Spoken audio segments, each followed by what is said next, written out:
Praise the lord. బైబిల్లో మనం చాలామంది శూరులను చూసాము. అలాగే మనకు అంత ఫెమిలియర్గా లేని కానీ శూరుడైన బెనయా గురించి ఈరోజు తెలుసుకుందాము. 2 సమయంలో ఇతని గురించి ఏమని రాసి ఉంటుందంటే, ఇతడు చాలా శూరుడు అని. దావీద్ దగ్గర ఉన్న 30 మంది ప్రధానుల్లో మరలా 3 ప్రధానులు ఉంటే వాళ్ళలో ఒకడు అని రాసి ఉంటుంది.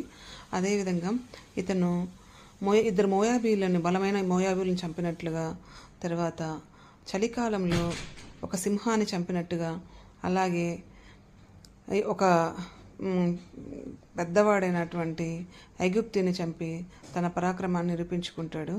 అదేవిధంగా దావీదుకు దేహ సంరక్షకుడిలా కూడా ఉంటాడు. తర్వాత సొలొమోన్ రాజయ్య టైంలో తనతో కూడా ఉంటాడు.